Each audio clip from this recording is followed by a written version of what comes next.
apa kabar pemirsa? Berjumpa lagi di Pautere, panggung obrolan terkini bersama saya Nada Jamal, di mana beberapa waktu belakangan ini, atau lebih tepatnya pada bulan Juni kemarin, Kota Makassar meraih predikat sebagai kota terbahagia dari urutan 234 dari 250 kota di dunia. Bahkan bisa disebutkan bahwa Kota Makassar menjadi satu-satunya kota di Indonesia yang mendapatkan predikat tersebut.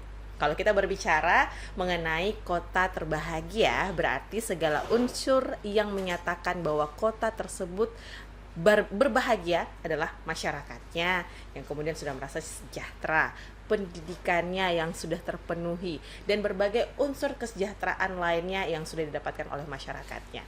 Nah, kita ingin mengetahui bagaimana perspektif dari seorang anggota DPRD Komisi D Bidang Kesejahteraan Masyarakat, Ibu Yeni Rahman, yang ingin melihat bagaimana kemudian apakah memang Kota Makassar sudah bisa dikatakan sebagai kota berbahagia. Kita ingin menyapa dulu beliau pada kesempatan hari ini. Assalamualaikum Ibu, apa kabar? Waalaikumsalam warahmatullahi wabarakatuh. Kalau kita lihat dari senyumnya kayaknya emang udah bahagia ya Bu ya? Senyum jahat. Enggak, canda. Bercanda ya Bu ya.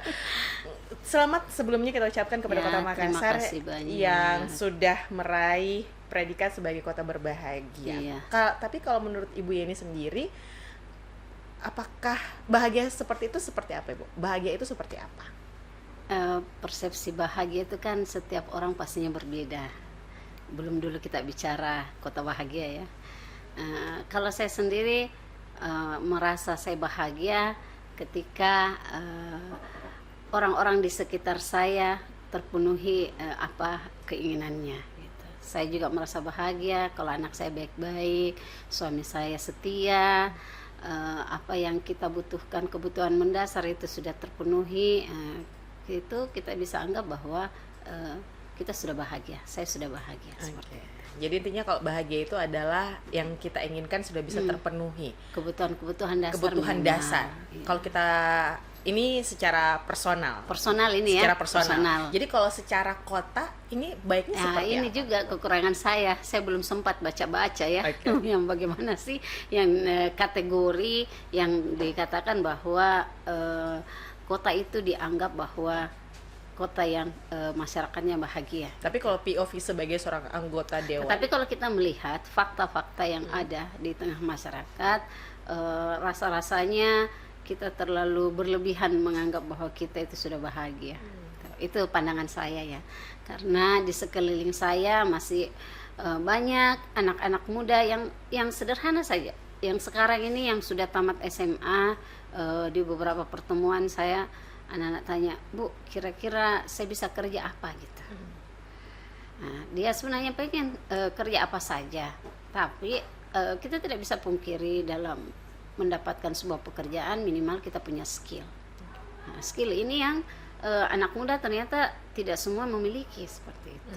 Belum lagi kalau kita ingin bekerja di belakang meja ya harus kita punya pendidikan yang baik, tingkat pendidikan. Tapi faktanya sebahagian besar anak-anak kita itu tidak bisa melanjutkan tingkat jenjang yang lebih tinggi karena terbentur dengan keadaan kondisi keluarga ekonomi yang belum sampai ke situ. Jadi rasa-rasanya nih masih miris. Oke. Itu. Belum lagi kita berbicara pendidikan yang saat sekarang. Bagaimana ada seorang anak menangis minta dia mau di sebuah sekolah yang dia idolakan gitu, sekolah, tapi dia tidak lulus karena beberapa faktor.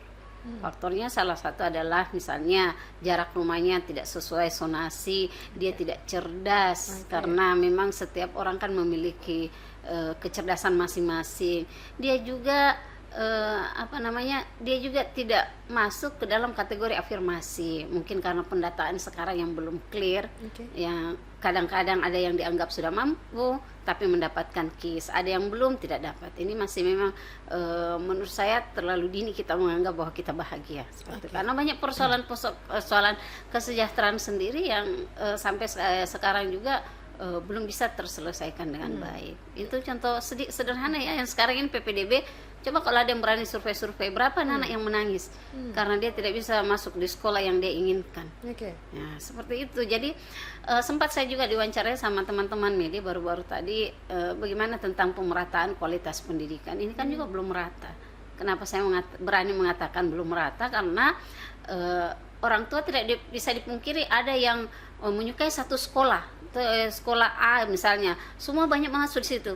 Padahal porsi untuk di situ kuotanya memang terbatas, karena memang kita harus juga harus kita ikuti aturan juga. Tapi kan dengan pemerataan area sekolah saat ini dengan itu juga belum karena harapannya sudah tidak ada lagi sekolah unggulan, sekolah favorit, tapi ingin meratakan pendidikan, Ibu. Ya, itu dalam tataran teori saja bahwa tidak ada sekolah unggulan. Faktanya orang tua banyak milih di satu sekolah ini menumpuk, ternyata ada satu sekolah tidak ada peminatnya. Coba cek seperti itu.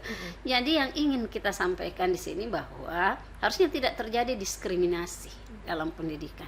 Jangan sampai tidak tidak elok, atau apakah saya hati-hati juga nih kalau bicara ini tidak elok, atau kita tidak adil gitu. Tidak adil. Kalau kita ingin anak-anak itu berkompetisi antara anak-anak yang cerdas dengan tidak cerdas untuk mendapatkan kualitas pendidikan yang baik. Ini tanpa kita sadari nih. Ya memang dia tidak lulus karena dia tidak cerdas. Yang pintar tahu sekolahnya yang bagus. Lah, harusnya kalau kita berpikir terbalik, anak-anak yang tidak cerdas, anak-anak yang punya masalah, anak-anak yang keluarganya tidak mampu, yang ini harusnya kita berikan sekolah yang terbaik supaya dia berubah. Ini kan tidak. Kenapa sering kita mengeluhkan bahwa terjadi tawuran, banyak anak-anak yang berkelahi, banyak yang isap-isap. Ini karena pendidikan belum tuntas. Nah, karena anak-anak yang begini dia tidak tahu ruangnya ada di mana. Anak yang seperti begini harus pasrah sekolah yang tidak dia inginkan, dan harus pasrah dengan sekolah yang yang memang suka tidak suka dia harus sekolah di situ. Ini baru bicara satu sisi. Ini kita belum berbicara tentang kesehatan. Kita bisa juga menganggap diskriminasi kesehatan dengan adanya KIS yang banyak bermasalah, masyarakat yang tidak mampu, dia akhirnya menunggak. Kenapa mereka menunggak? Kenapa kita membiarkan dia menunggak? Bukan mereka sengaja menunggak, tapi karena keterbatasannya tidak memiliki uang yang banyak, sehingga dia tidak bisa menyelesaikan BPJS-nya. Ini juga yang belum clear, pendataan juga belum clear, yang harusnya kita mampu mendeteksi siapa betul-betul masyarakat kita yang tidak mampu, yang harus mendapatkan kesehatan yang baik. Belum kita baru berapa itu? Ini baru dua, baru kesehatan, baru pendidikan, dan ini jadi, kita juga sudah. Saya tidak tahu, saya juga tidak boleh mengatakan bahwa predikat yang disandang oleh Kota Makassar yang memberikan predikat itu juga salah ya. Kita tidak bisa, karena pasti mereka memiliki indikator, tetapi indikator itu yang ingin kita pertanyakan. Seperti apa itu indikatornya itu yang tapi dipertanyakan tidak, Ibu. Tapi jadi, nanti kita bahas di segmen berikutnya. Saya kita tidak bisa juga langsung semuanya itu yang pikiran kita saja yang benar, pikiran orang itu salah, tidak. Kita akan mempertemukan pikiran yang mana ini yang memang kita bisa sejalan seperti itu. Baik. Wah, menarik sekali. Ini baru awal perbincangan dengan Ibu Yeni, dan kita sudah membahas lumayan dan juga melihat bagaimana perspektif seorang anggota dewan di Komisi D bidang kesejahteraan masyarakat. Kita akan berbincang lagi bersama dengan beliau, tapi di segmen berikutnya masih di PAO-TERE, panggung obrolan terkini.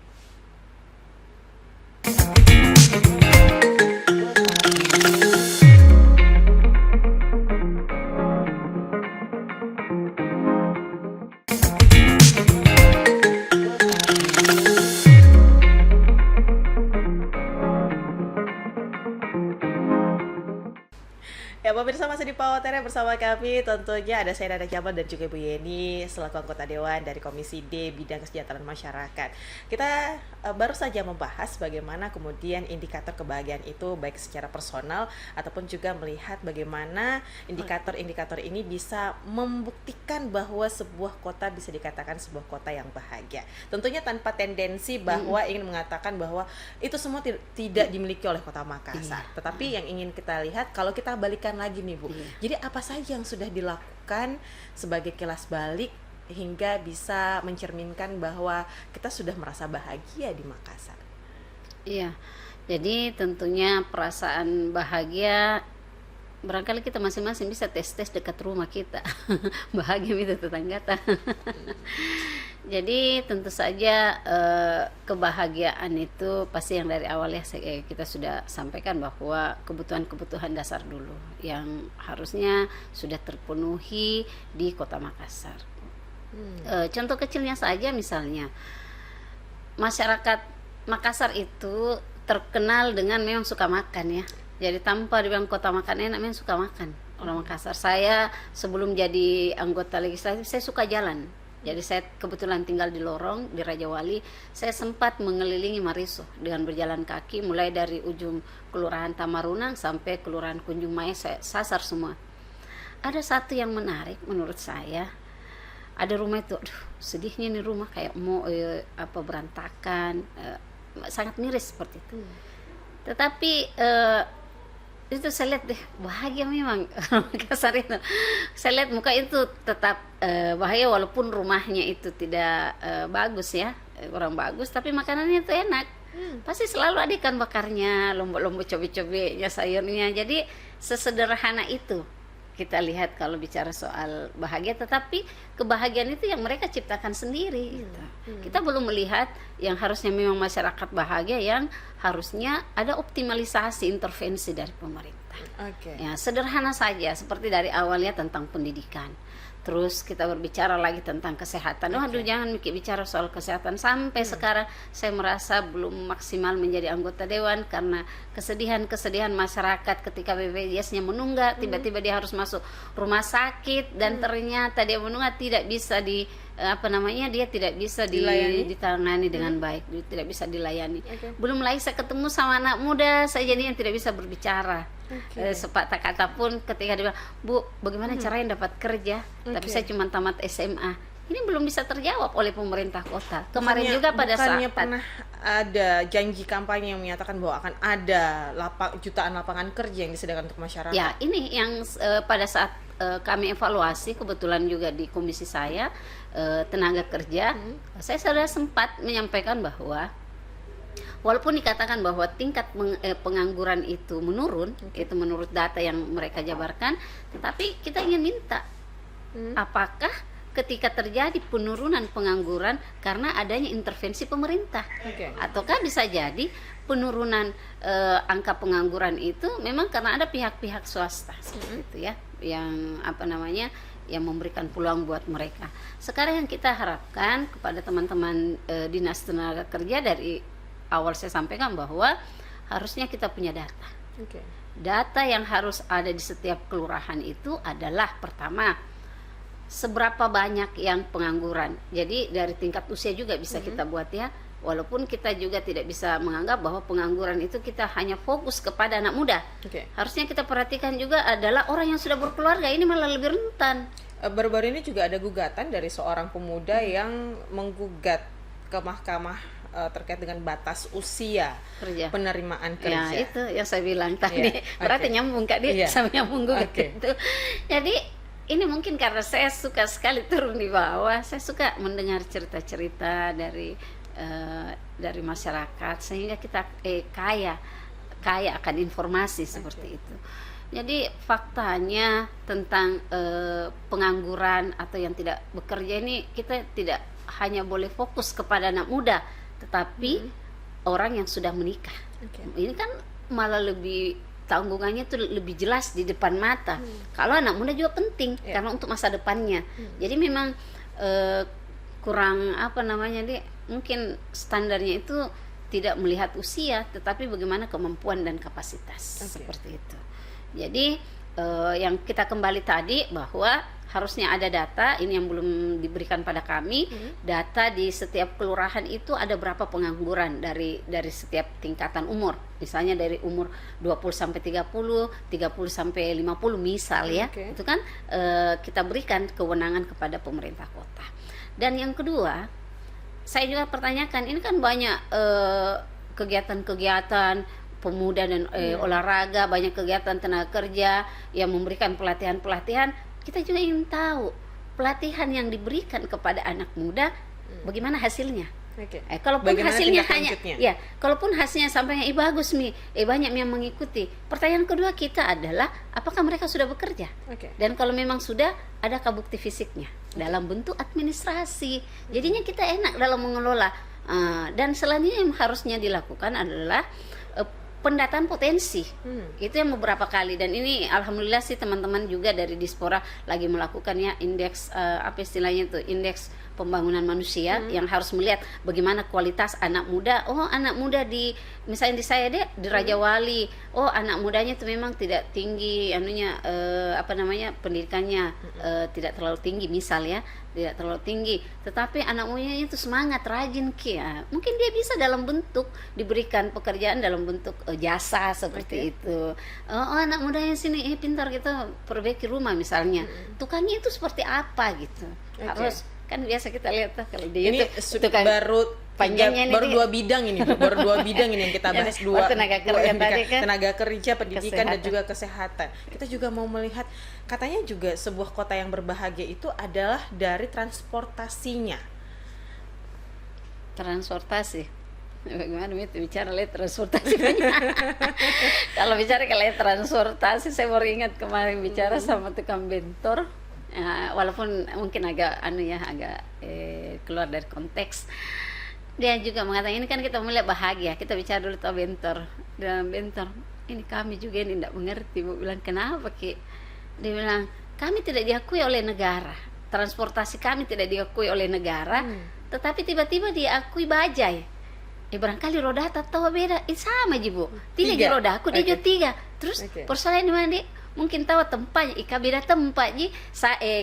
Kalau bentor satu di depan, satu di depan, dia dua di belakang. Kalau bajai sebaliknya, begitu. Mungkin dari sisi keamanan, kalau sisi keamanan, Bu, ternyata ini bentor cerdas juga. Saya tahu. Dari sisi keamanan, Bu, ini juga belum pernah didengar bahwa banyak terjadi kecelakaan yang diakibatkan oleh bentor. Ya tahu, coba tahu. Maksudnya mereka juga punya datanya tersendiri ya ternyata jadi ya. Belum ada Bu, palingan yang banyak itu kecelakaan adalah motor pribadi seperti itu. Jadi dalam transportasi juga kita misalnya ya kayak di Antang itu sampai sekarang itu belum terselesaikan. Karena kenapa? Ada jam-jam tertentu memang dia macet. Nah, ini sekarang menjadi pertanyaan kita adalah apakah karena volume kendaraan yang terlalu banyak, dibarengi dengan jalanannya yang sempit. Nah, ini juga apakah tidak ada pendorongan untuk menggunakan kendaraan umum? Ya, ini yang kita maksud adalah regulasi untuk itu. Apakah kita juga akan membuat regulasi sebuah keluarga cukup memiliki 2 mobil misalnya? Ini kan juga menjadi persoalan. Belum lagi kita berbicara tentang kafe-kafe yang tidak menyediakan tempat parkir. Yang tidak menyediakan tempat parkir, apakah dia juga dikenakan bahwa kalau mau ide banyak yang panjangnya deh. Kalau yang di kafe harus ada lalinnya. Apakah mereka tidak dikenakan amdal lalin itu gitu. Yang menjadi persoalan sekarang ini juga bisa menjadi perhatian kita. Banyak teman-teman sekolah, ini kita bicara sekolah lagi yang kurang bahagia, ini pengurus sekolah swasta. Mereka dibebankan untuk memperbaiki IMB-nya dan harus punya amdal lalin. Jadi mereka bertanya, kenapa kita yang diminta amdal lalin sementara kafe-kafe tidak ada amdal lalinnya gitu. Nah ini banyak pertanyaan-pertanyaan untuk saya hanya bertanya ya. Silahkan nanti publik yang menjawabnya, silahkan pemerintah yang menjawabnya. Karena berbicara transportasi sangat kita sayangkan. Bukan kita tidak mengapresiasi orang mencari rezeki ya, tidak boleh juga. Saya bukan juga orang yang mau menutup rezeki orang, tidak. Tetapi kita juga harus bijak. Jangan sampai hanya kepentingan kita sampai melupakan kepentingan orang banyak. Kafe-kafe berjejer semua. Ternyata tidak ada tempat tidak ada tempat parkirnya. Dia ada di mana? Di mana take away. Kita tidak bisa juga menjamin bahwa dia kafe itu hanya take away. Tapi misalnya kemudian ya muncul masalah lain, tukang parkir liar. Belum lagi kita berbicara parkir. Ini panjang nih Bu, tapi kita harus cut dulu karena kita akan jeda. Jadi kita tetap mengajak pemirsa untuk tetap berada bersama kami di PAO-TERE karena kita akan lanjut lagi membahas mengenai kesejahteraan masyarakat Makassar, Kota Bahagia.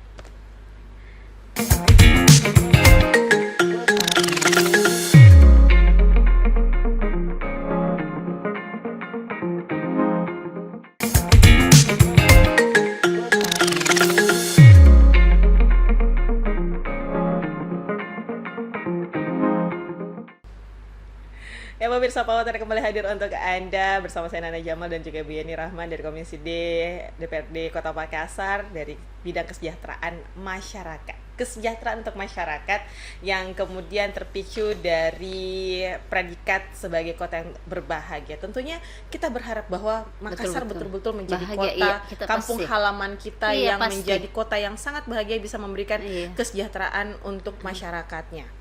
Pendidikan, kesehatan. Jadi kebahagiaannya bukan hanya di piagam, tapi betul-betul dirasakan di hati semua masyarakat. Terakhir Makassar. Yang kita bahas adalah masalah AMDAL Lalin yang kemudian juga menggelitik kita melihat bagaimana jumlah tempat parkir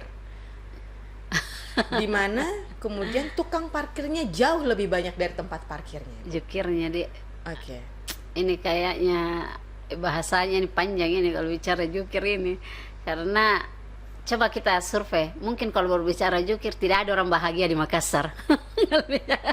Jukirnya, karena kita misalnya tidak lihat orang. Setelah kita hanya mau mau tahu itu tempat adakah di situ yang kita mau tuju alamat, tiba-tiba kita pulang ada yang sempat. Berarti ini mengalami sendiri ya Bu ya? Iyalah, jadi saya merasa paling tidak bahagia parkir di Kota Makassar. Itu catatan yang paling penting.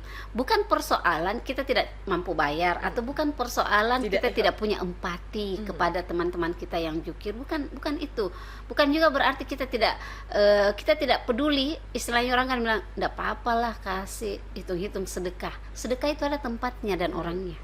Jadi kita jangan dibenturkan dengan rasa kemanusiaan yang ingin ditimbulkan atau rasa agamais yang ingin ditimbulkan di dalam diri kita tentang jukir. Jadi menurut saya di beberapa tempat yang kami kunjungi kunjungan kerja, ini salah satu pelajaran yang kami dapat itu di Bali. Itu keren sekali. Jadi di Bali ketika orang parkir, walaupun dia tuh di lorong-lorong itu rapi sekali, karena ternyata jukirnya itu dididik, dibina cara mengatur motor supaya tidak seperti kita. Kalau kita parkir, waktu kita parkir bagus, waktu kita keluar pusing. Bagaimana nih mobil? Karena tukang parkirnya udah hilang. Bukan cuma parkirnya, cara penempatan kendaraannya itu.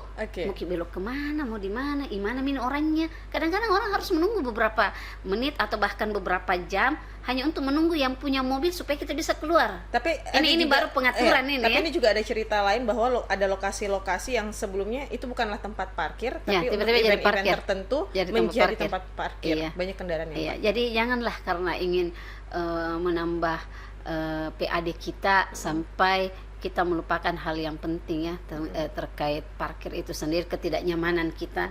Dan ini yang tentunya sangat meresahkan tentang parkir itu. Saya kembali lagi di Bali itu, selain dia sudah atur penataannya, jadi kalau orang keluar itu sudah aman, nyaman. Dia tahu cara keluarnya gitu. Dan yang kedua, mereka itu memang pakai member parkir seperti itu. Dan ini yang sempat kami sampaikan kepada teman-teman PD Parkir bahwa potensi sebenarnya untuk parkir itu luar biasa banyak. Tapi yang sangat disayangkan dividen yang diberikan oleh pemerintah itu sedikit sekali. Cuma saya jangan yang berhitung sendiri. Dividennya dikit Bu. Tapi kan sedikit, kita lihat bagaimana jumlah tempat parkir yang ada di Makassar. Nanti bisa ditanya sama Komisi W terlalu banyak kalau saya cuma ingin menyampaikan bahwa potensi parkir itu luar biasa.